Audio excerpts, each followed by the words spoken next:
हर एक केस को हम उतना ही ध्यान से देखते हैं। और अगर किसी को लग रहा है कि उसको कोविड है, उसका टेस्ट कंफर्म नहीं हुआ है, तो आप पहले पहल इधर उधर घूमने के बजाय गांधी हॉस्पिटल भी नहीं जाए, क्योंकि वहां पे हम जो कंफर्म केसेस को लेते हैं। आप किंग कोटी हॉस्पिटल जाएं, और आप किसी भी समय जाएंगे तो पहले हम हमारे डॉक्टर्स उसका ट्रीटमेंट करेंगे, उसके बाद ही आगे का जो भी कार्रवाई है वो होगा।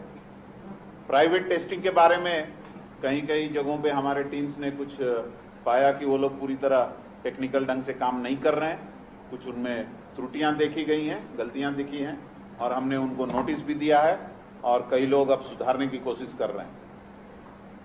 प्राइवेट हॉस्पिटल में एक इस तरह के वातावरण में बहुत लोग जाना चाह रहे हैं, और कई बार वो लोग बता रहे हैं कि उनके बेड्स खाली नहीं है। हमने भी अपने स्पेशल ऑफिसर जैसे लोगों को अपॉइंट किया है, और कहाँ कितनी सीट हैं उसके बारे में भी हम लोग कोशिश कर रहे हैं कि लोगों को बताएं कि इतनी सीट ही यहाँ पे अवेलेबल हैं। इन सबको और कहीं भी लोगों को वेंटिलेटर हमारे खाली हैं, और अधिक वेंटिलेटर भी हमारे पास आ गए हैं, इसीलिए किसी तरह की समस्या नहीं है। जिलों में भी हम पूरी तरह तैयार हैं। अभी खास करके जो सिचुएशन है कि सबको सतर्क रहने की जरूरत है, क्योंकि लॉकडाउन खुलने के बाद आर्थिक गतिविधियां बहुत बढ़ गई हैं। तो मास्क लगाना, 6 फीट की डिस्टेंस मेंटेन करना, हैंड वॉश, और एल्डरली और जो जिनको कुछ बीमारियां हैं, खास करके ब्लड का, शुगर का या किसी तरह की बीमारियां हैं, उनको खास करके ध्यान देने की जरूरत है। अगर हम ऐसा करेंगे तो हम बहुत सारे लोगों को अच्छी तरह से बिना किसी परेशानी के बचा सकेंगे। तो इन सब की तरह से हम ये बताने की आपको कोशिश कर रहे हैं कि घबराएं नहीं। अगर आप पॉजिटिव निकलते हैं तो आपको फैमिली को चिंता करने की जरूरत नहीं है, आप आराम से घर में रह सकते हैं।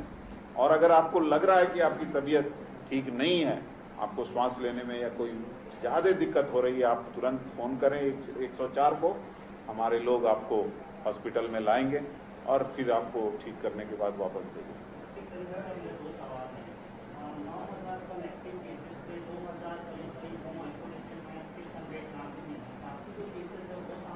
नहीं, उसका अभी मैंने आपको ब्रेकअप बताया ना कि नहीं, 2000 थोड़ी बोला मैंने, बहुत बोला।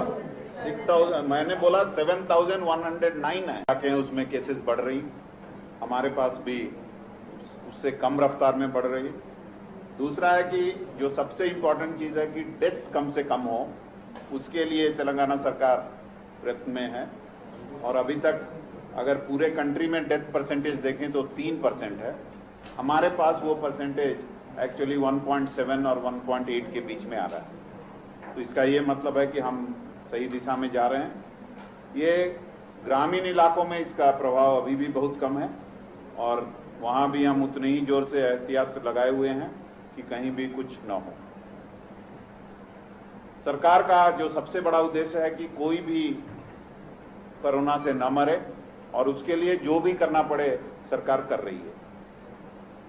जो देखने में आ रहा है कि ज्यादातर लोग आज के दिन में होम आइसोलेशन के द्वारा घर पे रह के ही पॉजिटिव केसेस ट्रीट हो रहे हैं, और उसकी संख्या बहुत ज्यादा है, और उनमें ज्यादातर लोग आसानी से कुछ दिनों में 7 से 10 दिनों में एकदम ठीक हो जा रहे हैं।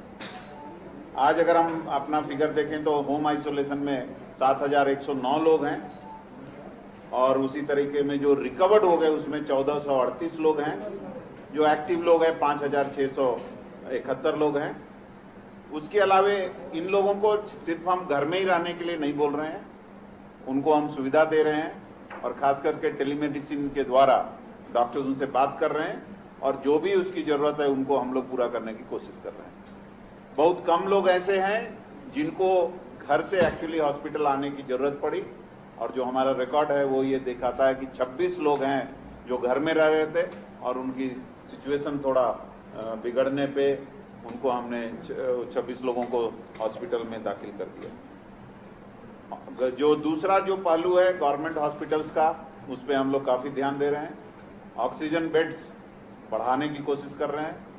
जो हमारे पास आज के दिन में भी जो बेड्स हैं वो पूरी तरह से कभी नहीं भरे हैं।